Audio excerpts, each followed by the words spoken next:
Oh my. Rolling. The Plein Air Easton Podcast is brought to you by the Avalon Foundation, enriching the lives of those on the eastern shore of Maryland through the arts. Visit avalonfoundation.org for details on events, performances, and educational programming offered throughout the year. Enjoy the show. Compositionally, for the human being, verticals and horizontals create a feeling of peace, calm, stability. Okay. And when you look at my paintings, I want you to be able to go, right. And so when I first start, I'll do all vertical strokes. And I'll begin to pull this together with just running vertical strokes, from this tone to this tone to this tone until they become interlocked. Today's episode is sponsored by JFM Enterprises, providing distinctive ready-made and custom frames and moldings to the trade since 1974. Visit jfm.net to view their catalog of designs. Welcome everyone back to the 3 o'clock edition. What at one time was Coffee and Conversations is now we're calling Half Decaf with a Shot of Cane. We are at Plein Air Easton. Once again, thank you for joining us today. Right now, I am very privileged and always have great conversations with the gentleman. We're here with artist John Brandon Sills from Baltimore. John has been doing Plein Air. We're gonna find out for several years here. I know he's been around for a long time, and I think you're gonna find what he has to say about art in general, and maybe some concepts and techniques in artistry. Very, very interesting. John, thank you for coming. Thanks for having me. How many years have you been doing Plein Air Easton? Plein Air Easton, this is my 14th. 14th years, yeah, right. So that's 16. I've done a bunch. John, tell everybody where you're from and kind of how, just briefly, how you got started as a professional painter. Well, I'm from Cockeysville, just north of Baltimore. I've been painting professionally since 1988.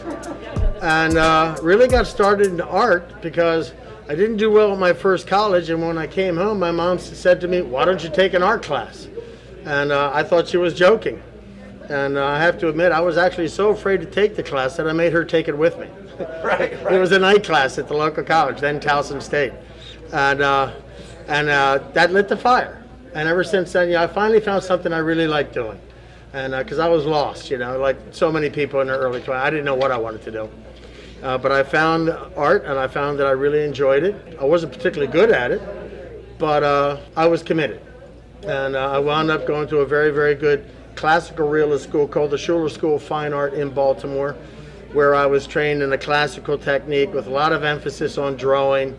And we used to grind our own paints, we stretched our own canvases, we did everything. These pen and inks that I do, I learned to make there. The ink is made from black walnuts, the husk, when they turn black. And so we learned to make a lot of our own materials. You can take a black walnut husk and make it into ink? All of these pen and inks that you see me do are a homemade ink. They're the husk of black walnuts. They're green, but as they begin to ripen, they turn black. I take them off, I boil them, and put a little rubbing alcohol in there, and voila, I have ink. And I get this paper called India Office paper. It comes from France now. It has this really wonderful warm tone about it, and the interesting thing about the ink is the value and the temperature of the ink depends on how much rain the tree has had or the type of soil it's growing in. So every batch you make is different. And I just like the fact that it has this natural quality about it, and that it keeps me connected, if you will, to the natural process. How long did it take you to figure that out about the trees and how much water the tree took? A couple of years. You would start to do a painting and then it wouldn't turn out like you thought because the color wasn't what you were expecting? I just noticed it over the time because I used to do a lot of them. And when I ran out of one batch, which might last a year, I would make another batch and I would compare it to earlier drawings I've done, and I could pick up on the difference in the nature of the ink. Is that right? Yeah, so it occurred over a couple years of comparison back and looking back. But it's now one of the exciting aspects of ooh, what's the ink going to be like this time? Right. John, and you've probably done a lot of competitions. I wouldn't even call it festivals, painting festivals around the country. And you started in the late '80s, you said. Correct? Late '80s, right?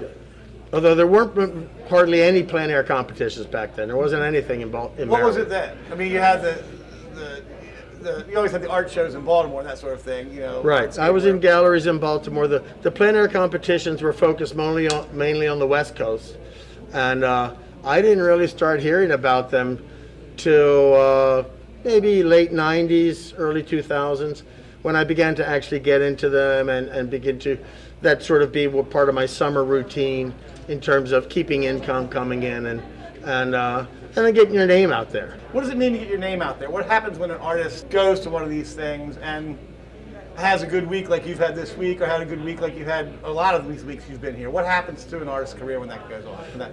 Well, one of the reasons I'm known in Easton is because I'm in Plein Air Easton. And, it's the best plein air competition in the country. And it's first class on everything. So being in a very prestigious show like this is already something that will add to your reputation. And then it has such great community support that there's usually a lot of sales. And then when you come back and you come back and come back, people begin to get to know who you are, and they begin to come looking specifically for your work. You pull up on Friday and people are going, I can't wait to see what you're going to do this year. Right. This was a springboard to my doing the Laguna Beach Invitational. Then that was a springboard to doing one in Wisconsin. And people have come here at Plein Air Easton and asked me if I would do shows in other parts of the country. Simply because, A, they like my work in Plein Air Easton, but because I'm in Plein Air Easton, that's the kind of artist they want in their show. People don't get just how good Plein Air Easton is, how it's really just head and shoulders above everything else. That's great to hear. What did you expect this year, and how did your expectations for the festival? What were you expecting with the pandemic? I came down trying to have no expectations at all. Because it's obviously a very different year. We were given a prospectus or a schedule of where we were going to be and the general idea of how we hoped it would go. Like Saturday night at the Meet the Artists with the people driving around, and I didn't know that there would be much opportunity to talk to people. A lot of people would stop, roll down their window, because I was right near the road, and then we would have this conversation. But some people got out of their cars and stayed the respectful distance away, and we were able to have a nice conversation. At one point I must have had 8 or 9 people behind me, and just asking me questions and me talking about the composition and the techniques I was using and the why I was doing it. What I like about Easton, particularly the collector base here, is that they're interested in art in general. How do you make it? Why did you choose this scene? What are you trying to accomplish here? And they ask sophisticated questions. Kudos to the people who put it together in 3 months. Usually it takes a year to plan this thing, and they threw this together in 3 months, and they did an amazing job. It was different in the sense that it could be a little bit more relaxed, in that you weren't gearing up for the big final competition. You had those satellite shows in the 4 locations every night. It was a little different for me in that my plein air work, I prefer to come back. I say I'm a plein air painter, but I'm not an alla prima painter. I don't necessarily like to do it all in one sitting. I like to come back and come back and come back. Alla prima means doing it in one sitting. Right, alla prima means all at once, and generally it's a one sitting painting. It's not my preferred technique to capture the mood and the nature that I want my art to have. Earlier in my career, I was virtually an all alla prima painter, but as my vision for my art matured, the technique shifted to match that vision. So this year was a little bit different, and you had 24 hours to get a painting turned in, and then not being able to be at the show, so not being able to interact with the collectors and stuff like that, which is part of the aspect of it that I enjoy the most. And then coming down to Easton and always just seeing people like yourself and all the people that work so hard to put this together, and just seeing what have become friends now. Right. Right. There's a lot of that. It's like my little summer community. And so it's emotionally invigorating to come down here and talk to the other artists and see what they're up to, and then of course the sales are always great, so that's an aspect I like too. John, you just said that you don't like to sit alla prima, or you used to, but as the vision of your art changed, you changed. Right. What does that mean exactly? Well, when I used to teach, I always used to say that art is a means of communication. So that I have something to say.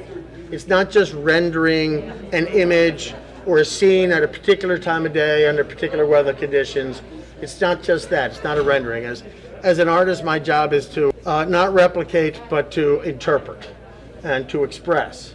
And I have a vision. You always hear the expression, an artist's vision. And my vision, as it evolved, I went through a personal tragedy where a fiance passed away, and it had a great effect on me. And I'm a big believer in meditation. I've been meditating 20 years, and I saw her one night in meditation, and she said, "We are one, we can never be separate." And so I wanted to start painting oneness. But the question is, how do you do that? Yeah. You know, I always say that when I go out and I see a sunset, and you go, you're not trying to paint the sunset. You're trying to paint that. And so how do you do that? And that's where the creativity comes in. So when I decided I wanted to capture this essence, and the vision became about oneness, the connectivity of all things, my style changed. And rather than being much bolder, like perhaps that painting on the end down there or the one next to it, which is an alla prima painting, it became more like this blue nocturne right here, where everything flows together. And so the technique, I began to incorporate a different technique. I want to ask about that specifically, because those are the paintings. Well, I've seen you do these, and I've watched your drawings over the last. Because you changed to you didn't used to do these pencil drawings when you first came. How do you do that technique? One of the aspects of my work that I like to employ is allowing the ground to shine through. The canvas is white, then you put a tone on it. And then my first sitting for me is the most important, because I want that tone to be able to shine through. So I want my first sitting to be translucent, and so that the light from inside can bounce out and give it this feeling of an internal luminosity and depth. And then when I paint it, compositionally, for the human being, verticals and horizontals create a feeling of peace, calm, stability.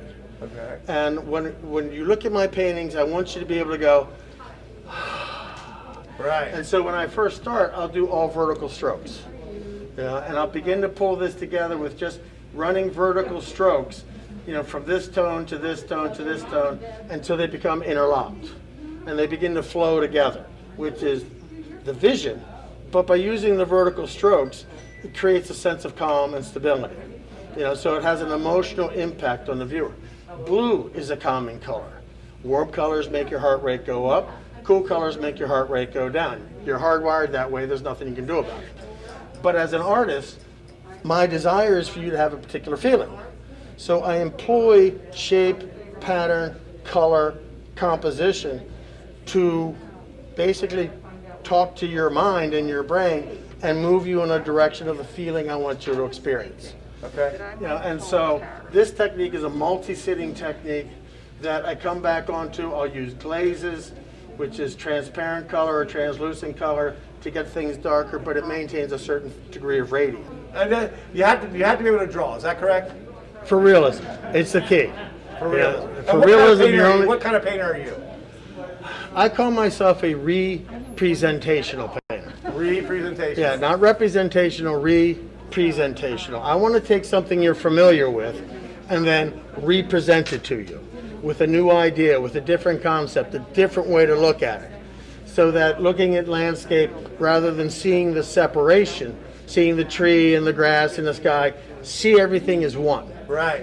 Which is to perceive the landscape from what I call a more spiritual perception, rather than one that's just naturalistic or mechanical, but to see with a different vision. I call it a higher vision, but that's my personal preference.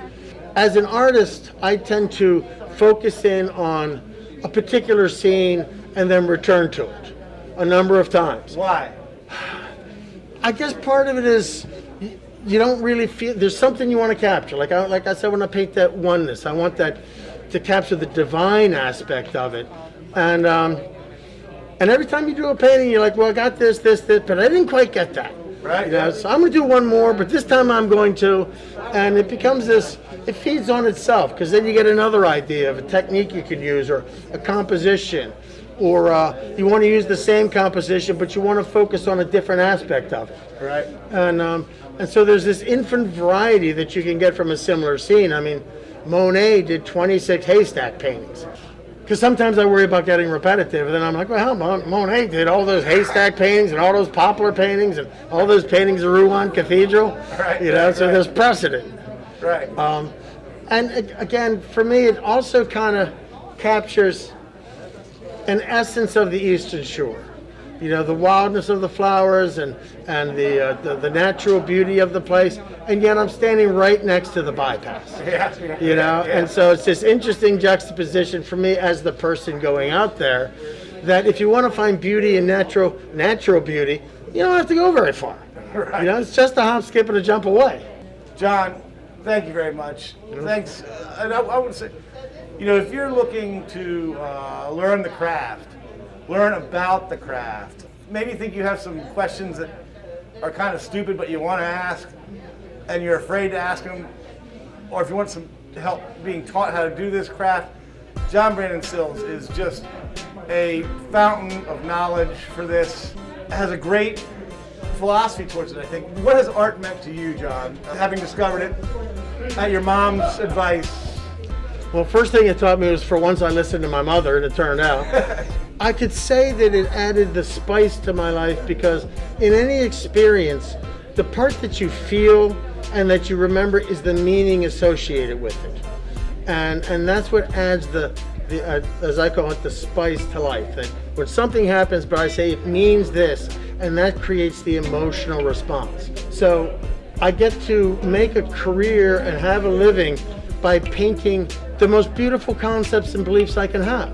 I can paint my vision and say that I see divinity everywhere, and that the idea of coming together as one and experiencing that, and then to witness the light come on in other people's eyes, or just see the response that they have to the work, where they just go, oh, it just feels so, and to recognize that what I do for a living also affects people on a deeper level. And they want the privilege of them willing to spend their hard-earned money to bring a peace of mind into their home and then live with it. And then over the years, they'll tell me how their relationship with the piece has changed, and how much the appreciation has grown for it. And so it's very fulfilling, to know that this is, I'm out there standing in a field of wildflowers in Easton, and that's my job. Right. That me doing my job. Sometimes it's like, you're right, okay, you got to pinch yourself. The Plein Air Easton Podcast is brought to you by the Avalon Foundation and was produced by Nick Richards. The theme music and additional music used in today's episode was generously provided by Blue Dot Sessions. Remember to rate, comment, and subscribe. You can learn more about Plein Air Easton at pleinaireaston.com. What was that?